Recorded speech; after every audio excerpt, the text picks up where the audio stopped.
అమ్మాయి ఎలా ఉంది పానకాలు? అమ్మాయి గారికి అమ్మా సొంత బిడ్డ కంటే ఎక్కువగా చూసుకుంటున్నారు. ఏమిట్రా వాడి ఉద్దేశం? అమ్మాయిని వదిలిపెట్టినట్టున్నాడా?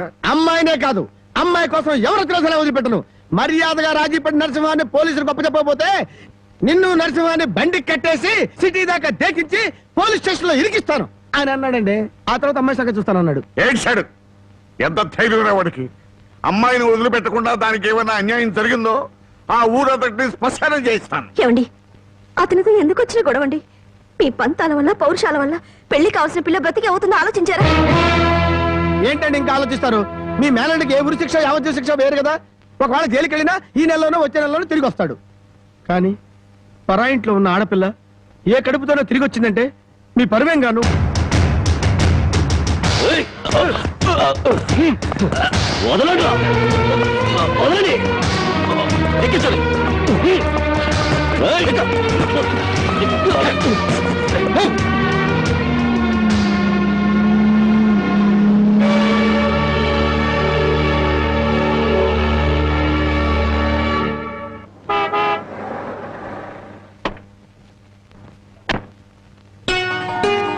నమస్కారం బాబు. రండి బాబు రండి. మీలాంటి పెద్దలు మా ఇంటికి రావడం మా అదృష్టం. మర్యాదలు చాలు, మా అమ్మాయిని మాతో పంపించండి. శ్రావణ శుక్రవారం కదా బాబు, పూజ చేసుకుంటుంది. అమ్మా జానకి, జానకి ఎవరు వచ్చారో చూడు.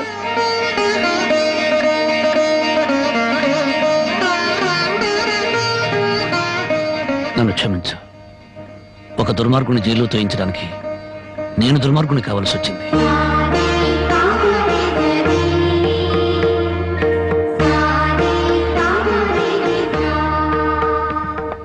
బాగున్నారా నాన్న?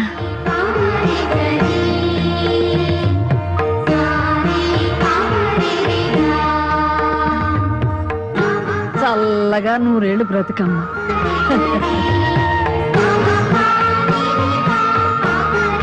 ఏమిటమ్మా? పద.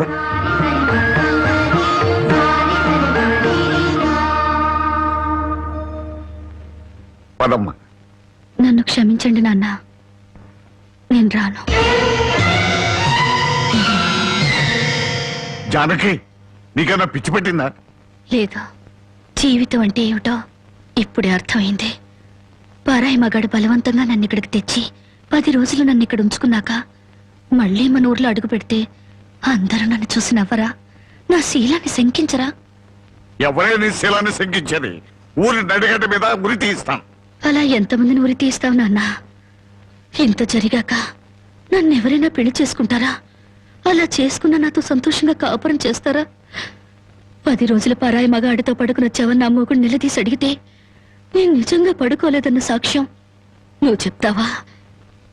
రాముడంతటి వాడే సీతను అనుమానించి అగ్ని ప్రవేశం చేయించాడా?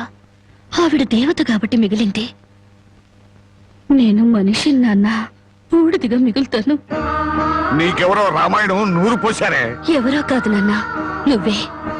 5 ఏళ్ల వయసు నుంచి నీ ఒళ్ళో కూర్చోబెట్టుకుని సీతాదేవి గురించి, సతీ సావిత్రి గురించి, ప్రాణం కంటే శీలం గొప్పదని, డబ్బు కంటే పరువు గొప్పదని నువ్వే నూరిపోసావు నాన్న.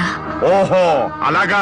మరి తండ్రి మాట చవదాటని రాముని గురించి కూడా చెప్పానుగా, అది గుర్తులేదా? గుర్తుంది నాన్న. రాముణ్ణి కన్న దశరథుడి గురించి మాత్రమే కాదు, సీతను కన్న జనకుడి గురించి కూడా చెప్పావు. తను చక్రవర్తి అయ్యుండి కూడా అడవిలో ఉన్న సీతను ఏనాడూ పలకరించడానికి వెళ్ళలేదు. ఎందుకు వెళ్ళలేదు నాన్న అని నేను నిన్ను అడిగినప్పుడు నువ్వేం చెప్పావో గుర్తుందా? అమ్మా, ఆడది గడప దాటేది 2 సార్లు. ఒకటి పుట్టింటి నుంచి మెట్టినింటికి, రెండోది మెట్టినింటి నుంచి మట్టిలోకి. ఎందుకమ్మా ఈ వాదనలన్నీ? మండి వెళ్తారా? నేను రాను. అదృష్టమో దురదృష్టమో ఈ గడపలో అడుగు పెట్టాను. బయటకు అడుగు పెట్టడం అంటూ జరిగితే అది మట్టిలోకి. మన ఆస్తులు నగలో కొట్టేయడానికి నీకెవరో చేతపడి చేయించారే? నేను జీవితాన్ని గురించి మాట్లాడుతుంటే మీరు ఆస్తుల గురించి, నగల గురించి మాట్లాడుతున్నారు.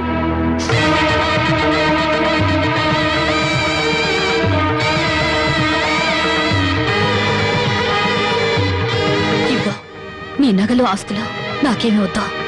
ఈ ఇల్లు వదిలి రాను. ఏం కూసావే? 20 ఏళ్ళు కనీ పెంచిన మాకన్నా బలవంతంగా తెచ్చి 10 రోజులు దాచిన వాడే నీకు ఎక్కువయ్యాడా? పార్వతి, ఈ క్షణం నుంచి దానికి మనకేం సంబంధం లేదు. వెళ్దాం పద. ఏమండి కాస్త ఆగండి. ఏయ్ నన్ను టెన్షన్ పెట్టుకో. వెళ్ళి నుంచి. అవునమ్మా, అమ్మా నాన్నల మనసు కష్టపెట్టుకు వెళ్ళు. ఆహా, ఆస్తి కోసం అందరూ కలిసి ఎన్ని నాటకాలు ఆడుతున్నారు. రాఘవయ్య మర్యాదగా మాట్లాడు. నువ్వెంత, నీ ఆస్తులెంత? నీకు డబ్బుంటే ఉండొచ్చు కానీ పౌరుషాలు పట్టుదలలో మాకు ఉన్నాయి. ఉంటే దాన్ని ఎప్పుడో బయటికి నెట్టేవాడివి. డబ్బు కోసం గడ్డి తినే రకం. రాఘవయ్య, పదమే. రాఘవయ్య, రండి. అసలు నీ మూలంగానే మేము ఎన్ని మాటలు పడ్డాం. మర్యాదగా ఇంట్లోంచి బయటికి వెళ్ళు. చావో బతుకు ఇక్కడే తెలిపోవాలి. ఇక్కడి నుంచి మాత్రం వెళ్ళను. నీ మొండి వేషాలు నా దగ్గర కాదు. చివరిసారిగా చెప్తున్నా, బయటికి వెళ్ళు. నీ వెళ్ళను. వెళ్ళకపోతే మెడబట్టి బయటికి గెట్టేస్తా. డ్రైవర్, పోనీ.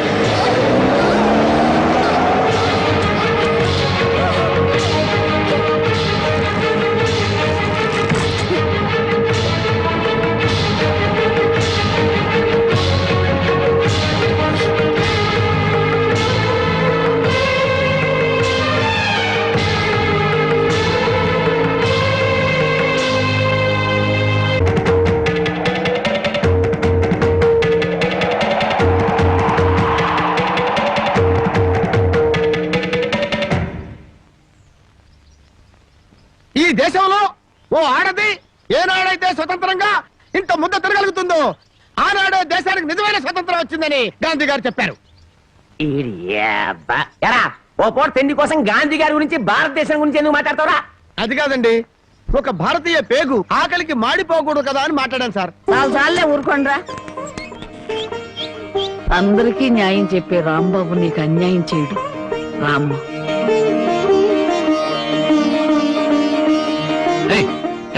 దానికి లోపల తీసుకొస్తున్నా. పాపం ఆ పిల్ల ఎక్కడికి పోద్దురా?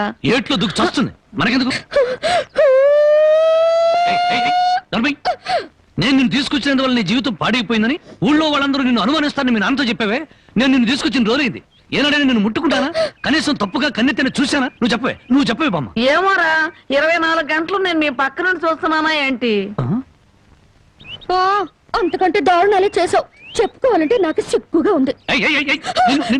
చూసావా బామ్మ, అతని మనసులో నన్ను చేసుకోవాలని లేకపోతే పెళ్ళాన్ని పిలిచినట్టు పిలుస్తాడా?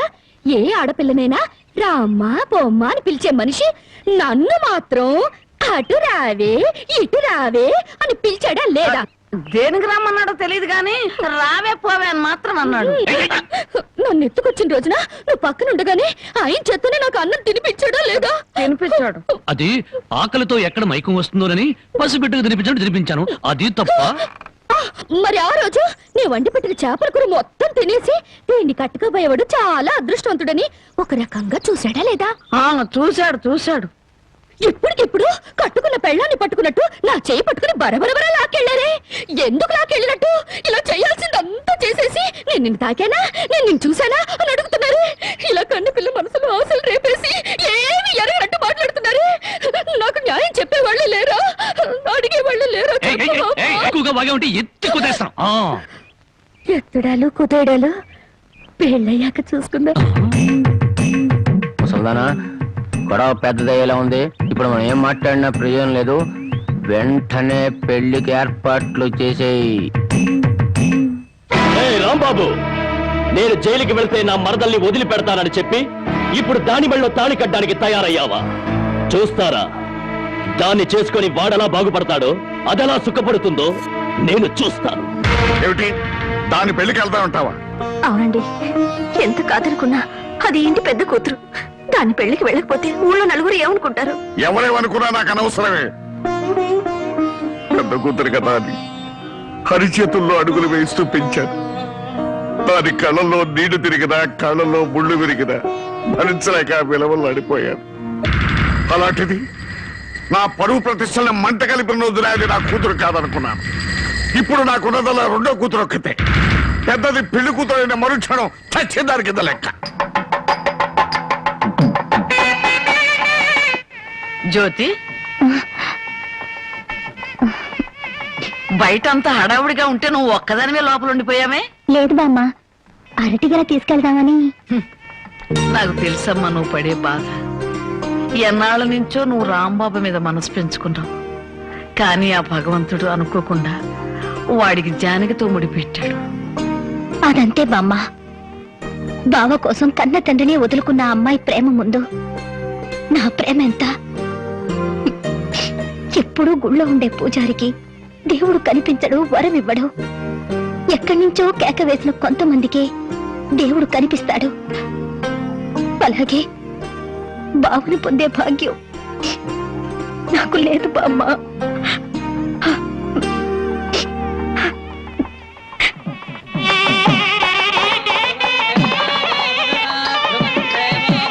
అన్ని పెళ్ళిళ్ళలో పెళ్లి కొడుకు ఎదురు చూస్తాడు. ఇక్కడేంటమ్మా పెళ్లి కొడుకు కోసం పెళ్లి కూతురు ఎదురు చూస్తుంది? అవునే చోద్యం. ఇంతకీ పెళ్లి కొడుకు ఎక్కడ? ఒరేయ్, ఒరేయ్, నన్ను వదలండిరా, నన్ను వదలండిరా, రే, ఒరేయ్, ఒరేయ్, ఒరేయ్. బామ్మ ప్రతిరోజు పేకాడుకుంటూ సోగ్గాడిలా సంతోషంగా ఉండేవాడిని. ఈ రోజు నాకు పెళ్లి చేసి నా జీవితాన్ని సర్వనాశనం చేయాలని ప్లాన్ చేస్తావా? ఊరుకోవయ్యా, పెద్దవాడిని పట్టుకొని ఇష్టం వచ్చినట్టు మాట్లాడతావు. ఈ పెళ్లి సభ్యంగా జరిగితే మహంకాళికి మేకపోతు కొలుస్తాను మొక్కుందంట. ముక్కుందా? ఆ, ప్రతిసారి ఏదో ఒక ముక్కుపుడి పేరుతో ఊళ్ళో ఉండే మేకపోతలన్నింటినీ ఇలాగే కోయించేసింది ముసలిది. ఇక కోయించడానికి మిగిలింది నువ్వే. పెళ్లి జరగాలి కానీ అదంతసేపా? అయ్య బాబాయ్. ఒరేయ్, ఒరేయ్, నన్ను వదలండిరా, రే, ఒరేయ్, నన్ను వదిలిండ్రా, హ్యాపీగా పేకాడుకుంటాను. ఒరేయ్, ఒరేయ్, ఒరేయ్, ఒరేయ్, నన్ను వదలండిరా, రే, ఒరేయ్, ఒరేయ్, వదిలిండ్రా, రే, రే, రే, ఒరేయ్. ఒరేయ్, వదిలిండ్రా, రే, రే, రే, రే, రే. చిన్న పిల్లగాళ్ళగా. ఒరేయ్, నాకు వద్దురా, రే, రే, రే, నాకు అది కష్టాలు రే, వద్దురా, రే, వదిలిండ్రా, వదిలిండ్రా.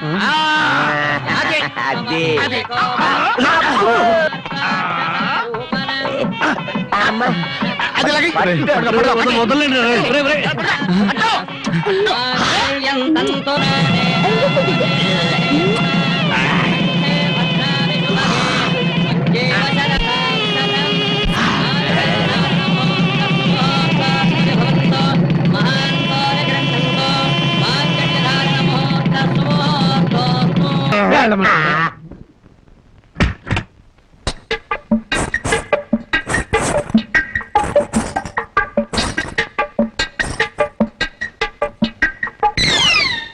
ఏంటి బాబా ఇంత ఆలస్యం?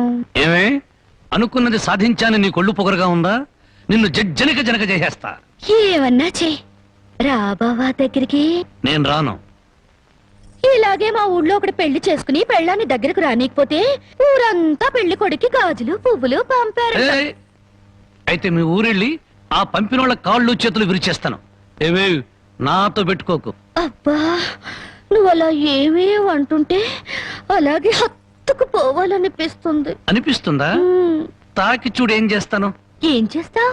ఒంటి మీద చెయ్యేసి చూడు ఏం చేస్తాను. ఏసేదా? ఏయ్,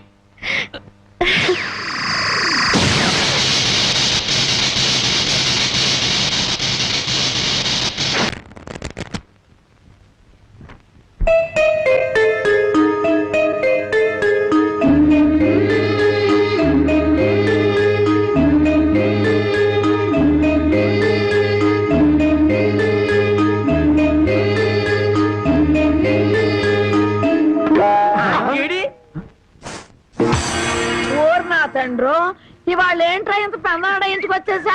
అబ్బే నేను మా ఆవిడ కోసం వచ్చా అనుకున్నావా? చచ్చా, అయినా బామ్మ ఎంత బలవంతంగా పెళ్లి జరిగినా మన మర్యాద మనం చూపించాలి కదా. ఆ చేతిలో ఏంట్రా? మల్లెపూలు. ఈ చేతిలో? ఈ చేతిలో కూడా మల్లెపూలే.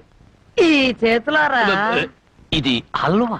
అల్వా నాకు కొంచెం పెట్టవా? అమ్మో, ఈ హల్వా నువ్వు తినకూడదు. తింటే నువ్వు తాతయ్యను వెతుకుంటూ వెళ్తావు. ఆ తర్వాత నా దిక్కెవరు చెప్పు. నన్నేనా? వస్తున్నా వస్తున్నా. ఎవరు పిలవలేదురా. స్వర్గలోకంలో ఉన్న మా తాతయ్య పిలిస్తే నీకు వినిపిస్తుంది కానీ లోపల నుంచి పిలిస్తే నీకేం వినిపిస్తుంది? వస్తున్నాను వస్తున్నా ఉండు. వీడికి అన్ని తాత బుద్ధులే. ఆయన అంతే. ఎందుకు పిలిచావంట? నేను పిలిచానా? నేను పిలవలేదే. మరి బామ్మ చెప్పింది నువ్వు పిలిచావని. బామ్మా ఇంత చిన్న విషయానికి బామ్మను అడగడం దీనికి. అదే నీ కళ్ళు చాలా అందంగా ఉన్నాయి. నీ పళ్ళు అందంగా ఉన్నాయి. నీ ముక్కు కూడా అందంగా ఉంది. అయితే ఏంటంట? అదే అదే అర్థం చేసుకోవాలి. మరి ఏమర్థం చేసుకోవాలి? అదే నా టెన్షన్ అర్థం చేసుకోవాలి. ఇదిగో నీకోసం మల్లెపూలు తెచ్చాను. హల్వా నీ హల్వా తెచ్చాను. అది అలా అర్థం చేసుకోవాలి.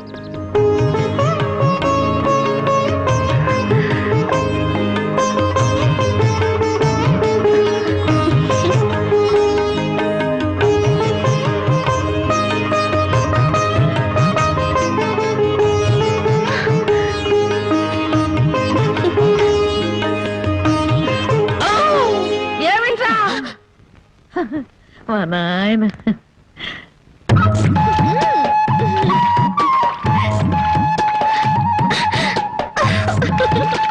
బామ్మా అందరూ చెరువు కాడ చేపలు గడిగితే మనోళ్ళంటే చేపలు గడుగుతున్నారు. ఆ మాత్రం తెలివి నీకుంటే మీ ఆవిడ ఎప్పుడో నెలదప్పి చేపలు గడగగానే నెల తెప్పేస్తారేటే. చేపలు కడగటం కాదురా పిచ్చి సన్నాసి, హల్వా మల్లెపూల మహత్యం. నువ్వు కూడా మీ ఆవిడ్ని చాప మీద కూర్చోబెట్టి హల్వా తినిపించి మల్లెపూలు తలలో పెట్టి చూడు, 3 నెలలు తిరగకుండానే వాంతులు చేసుకుంటా. అలవానా కాదురా సత్యనాడ, ఇది ఓ ఆయన ఇంతే. చాప మల్లెపూలు హల్వా, చాప మల్లెపూలు హల్వా.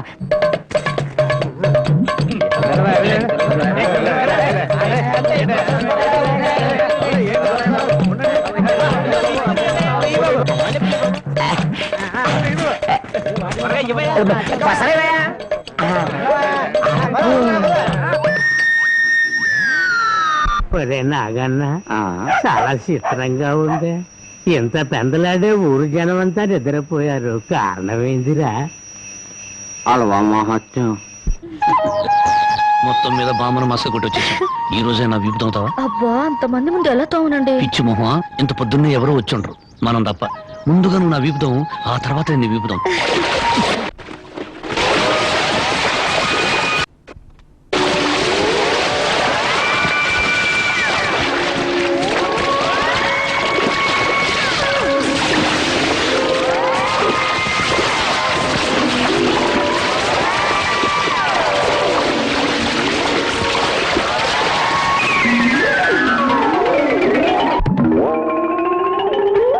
₹5 అల్లవా ఇవ్వండి. నువ్వు తప్పుకోరా, ముందు నాకు ఇవ్వండి.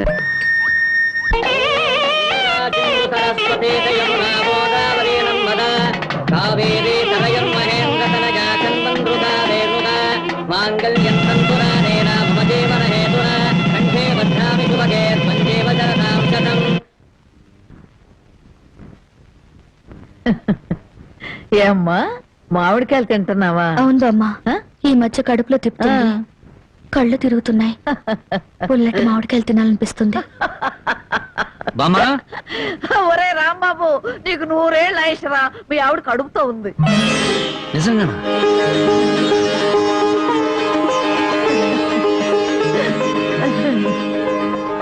బామ్మ బామ్మ, నువ్వు అక్కడ జరగవే, నా పెళ్ళాన్ని ఒకసారి ముద్దెట్టుకుని. ఒక్కసారి ఏమిట్రా 100 సార్లు ముద్దులు పెట్టుకో. చూడు, ఇన్నాళ్ళకి మీ కడుపున ఒక కాయ కాస్తున్నందుకు నాకు ఎంత సంతోషంగా ఉందో. మా కడుపున కాయలు పళ్ళు పుట్టక్కర్లేదే, పుడితే నిప్పు లాంటి మనిషినా పుట్టాలి, లేదా ఝాన్సీరాణైనా పుట్టాలి. అమ్మాయిని పుట్టింటికి తీసుకొచ్చి సారి పంచిపెట్టే అదృష్టం ఎలాగూ లేదు. అమ్మాయికి ఇష్టమైనవన్నీ చేశాను, జాగ్రత్తగా తీసుకెళ్ళిచ్చిరా. ఏమిటి రావి? అది అది జానకి కడుపుతో ఉంది కదండి, దగ్గరుండి ఏ ముచ్చటా తీర్చలేకపోయాం, అందుకని.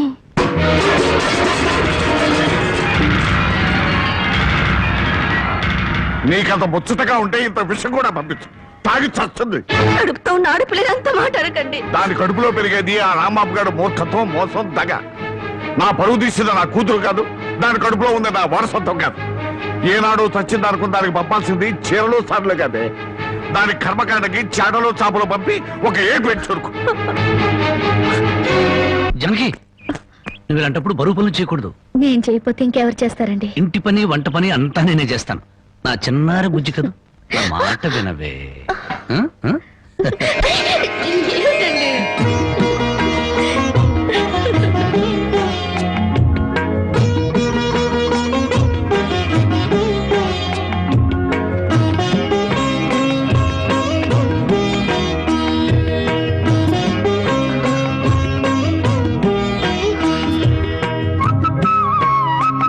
అమ్మా జానకి, నువ్వు వద్దమ్మా, నువ్వు చెయ్యొద్దు, నిండు చూలాలివి. నువ్వు లోపలికెళ్ళు, నేను ఉతుకుతా బట్టలు.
ఇంటి మీద బోళ్ళు అప్పు తెచ్చుకున్నారు. నోరెత్తడితే మీద పడి తంతాడని భయం. ఊరందరికీ న్యాయం చెప్పేవాడు మాకు అన్యాయం చేస్తే మేము ఎవరితో చెప్పుకోవాలి? నెల రోజుల్లో బాకీ తీర్చారా? తీర్చినట్టు.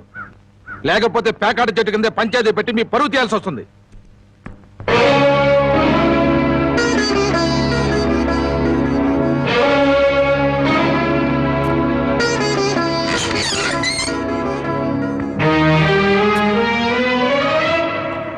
మగాడన్నాక కాస్త పౌరుషంగా బతకాలి.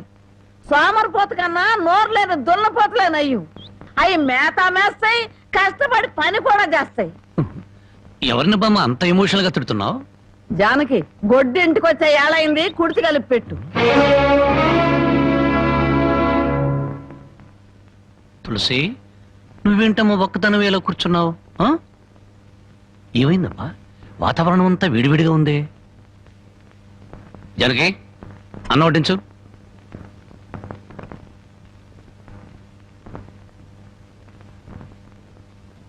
జనకి, నువ్వు అన్నం తిన్నావా? నిన్నే అడిగేది. అన్నం తిన్నావా? ఆకలి చచ్చిపోయింది. అన్నం తినాలన్న కోరిక లేదు, బతకాలన్న ఆశ లేదు. జనకి, ఎందుకురా ఆశ్చర్యం? నిన్ను కట్టుకున్న నేరానికి బ్రతుకుల విషాన్ని కొంచెం కొంచెం మింగటం ఇప్పుడిప్పుడే అలవాటు చేసుకుంటుంది. అమ్మ, నేనేం చేశాను? నా మీద అందరూ కత్తి కట్టారు. ఇంకేం చేయాలరా? ముష్టి పేకాట కోసం ఈ ఇంటి మీద తీర్చలేనంత అప్పు చేసావు. ఇంట్లో వస్తువులన్నీ అమ్మేశావు. ఇక ఈ ఇల్లు కూడా అమ్మేస్తే అందరం కలిసి ఏ చెట్టు కింద పడి ఉందో. చూడండి, భర్త రోగిష్టి వాడైతే భార్య మందులిచ్చి బాగు చేసుకుంటుంది. కళ్ళు లేని వాడైతే కంటికి పాపలా చూసుకుంటుంది. కాళ్ళు లేని అవిటి వాడైతే చెయ్యిచ్చి ముందుకు నడిపిస్తుంది. కానీ భర్త జూదగాడు సోమరిపోతూ అయితే ఎలా మార్చుకుంటుంది? కాపురాన్ని ఎలా నిలబెట్టుకుంటుంది? నన్ను క్షమించు జనకి, ఇక మీద పేకాడు జోలికి వెళ్ళినాం. ఈ మాట నువ్వు ఎన్నిసార్లు చెప్పావు, మేము ఎన్నిసార్లు విన్నాం.